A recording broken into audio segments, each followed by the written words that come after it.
Et on continue dans Au cœur de l'info sur France 24. Il est 19h à Paris, à la une de l'actualité.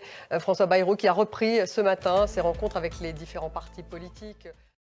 Dans 10 minutes, le débat consacré à la relation entre Vladimir Poutine et Xi Jinping. Quelle est la nature de leur lien stratégique, économique, idéologique? Qu'est-ce qui les rapproche? Est-ce leur confrontation avec l'Occident? Avec la guerre en Ukraine, leur relation est-elle asymétrique? Ne sont-ils pas aussi des rivaux? Dans 10 minutes, le débat.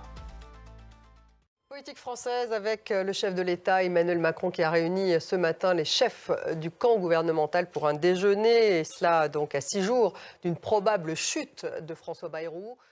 Aujourd'hui, c'est d'ailleurs Nicolas Sarkozy qui plaide pour une dissolution de l'Assemblée nationale comme unique solution à la crise. On fait un point en image avec Ludovic de Foucault.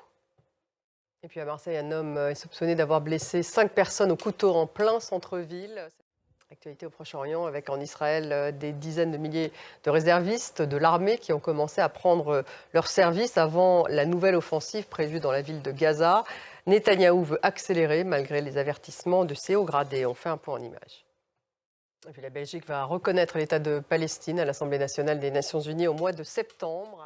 Et direction le Brésil, c'est la première journée d'audience du procès de Jair Bolsonaro pour tentative de coup d'État. Le juge a accusé l'ancien président et les siens d'avoir voulu installer une dictature. Direction Rio, on retrouve Marine Ress, notre correspondante. Le juge a cherché tout de suite à souligner la gravité du dossier. Oui, tout à fait. Merci Marine. Marine Ress en direct de Rio, au Brésil. En Afghanistan, un nouveau séisme a frappé l'est du pays, toujours paralysé après le tremblement de terre terrible de dimanche soir. Et au Soudan, c'est un glissement de terrain massif lié à des pluies torrentielles qui a ravagé un village.